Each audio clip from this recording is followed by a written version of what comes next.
Il est 8h moins 10. Et donc ce matin sur RTL, Jean-Michel Apathy, vous recevez le vice-président du Front National. Bonjour Bruno Gollnisch. Bonjour Monsieur Apathy. Les militants du Front National désigneront à la mi-janvier un successeur à Jean-Marie Le Pen. Vous êtes candidat, Marine Le Pen l'est également. Et entre vous deux, la campagne interne est dure. Conviendriez-vous ce matin, Bruno Gollnisch, d'un mauvais climat à l'intérieur du Front National à l'occasion de cette guerre de succession? Non, je crois que c'est globalement correct. Il y a des frictions qui naissent inéluctablement de toute compétition. Ça ne me paraît pas du tout dramatique. Et je crois que quel que soit le vainqueur, celui qui ne sera pas choisi s'inclinera au nom de l'intérêt supérieur de la cause que nous servons. On vient d'apprendre que l'un de vos soutiens, Édouard Le Bourgeois, avait été exclu. Lui-même n'y allait pas avec le dos de la cuillère, il faut bien le dire, pour critiquer Marine Le Pen. Jean-Marie Le Pen dit que vos procédés de campagne sont odieux. On a connu quand même des climats plus sereins. Les miens, ça m'étonnerait fort, parce que je suis d'une parfaite correction. Il l'a dit. Quand ça?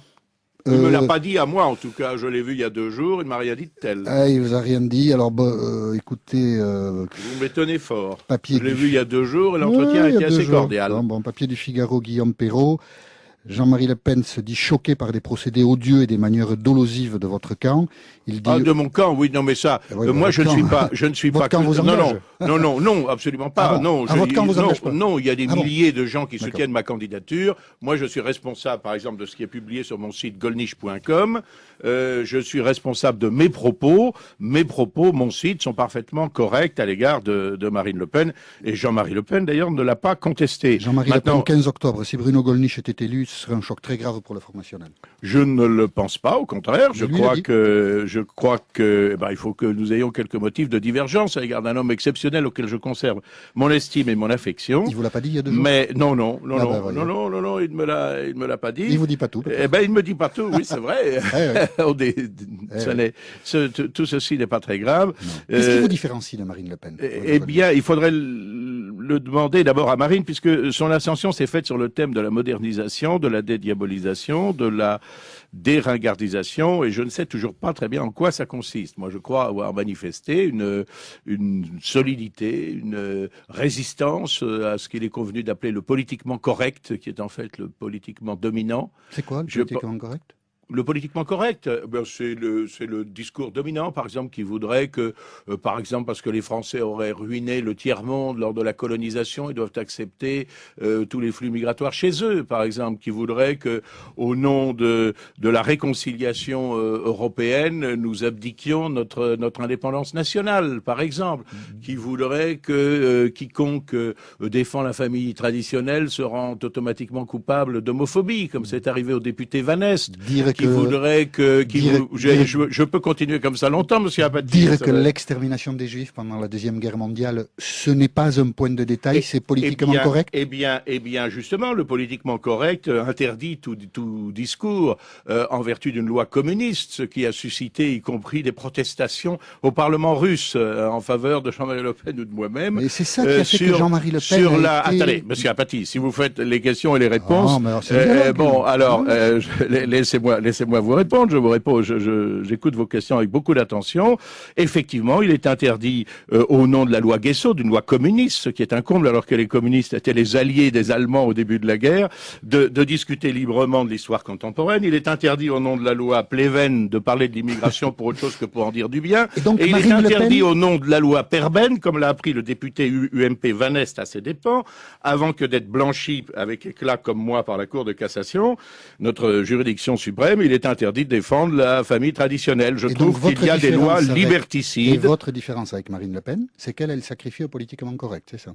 Je n'ai pas dit cela. Je dis que moi, j'ai manifesté dans ce domaine une résistance tout à fait exceptionnelle. Qu'est-ce qui vous différencie de Marine Le Pen, alors? Entre autres, je crois que je suis peut-être plus attaché aux identités provinciales. Je dispose également de la confiance de nombreux mouvements patriotiques en Europe et même hors d'Europe. Je crois avoir plus de possibilités que Marine, mais ça n'est pas la dénigrer du tout, de réunir, de rassembler et d'élargir notre famille d'esprit, ce que je crois essentiel, je dirais depuis ce que j'appellerais la droite sociale jusqu'à la gauche patriotique, ce qui peut faire un socle autour duquel viendront s'agréger beaucoup de Français. Si vous étiez élu président du Front National à la mi-janvier, lors de Le résultat sera connu lors du congrès du Front National qui aura lieu le 15 et 16 janvier à Tours. Si vous étiez élu président du Front National, c'est Marine Le Pen qui serait la candidate. Vous pourriez vous y engager à l'élection présidentielle de 2012, ou vous auriez envie de... Je ne m'y engage pas, mais je ne l'exclus pas. Je crois que la seule boussole, ça doit être l'intérêt de la France d'abord,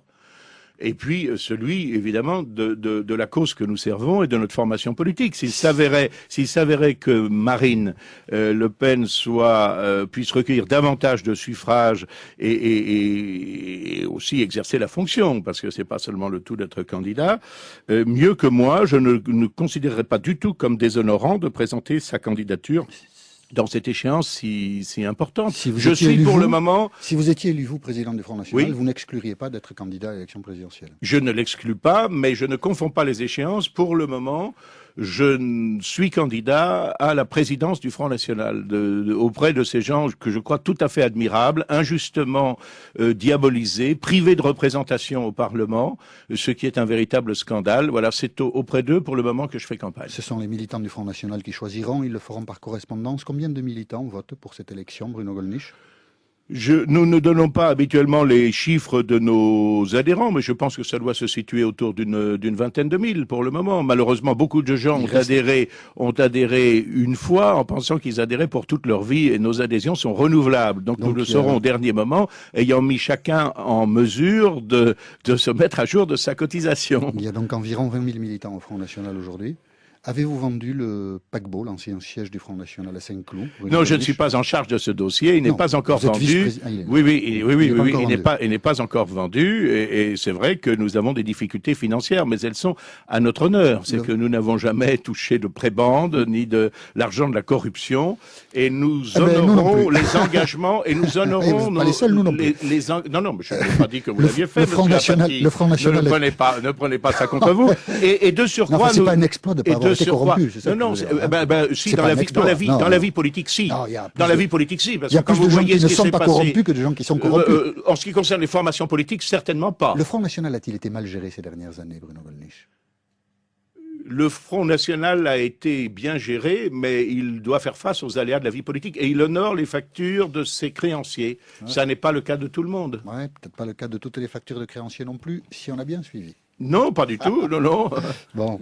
Vous allez rester au Front National, hein, si vous êtes battu, c'est ce que vous avez dit au début. Ah, je continuerai de servir la cause que j'ai toujours servie dans le mouvement auquel j'appartiens. Bruno Gollnisch, candidat à la succession de Jean-Marie Le Pen, était l'invité RTL ce matin. Merci à vous. Bonne journée. Bonne journée à vous.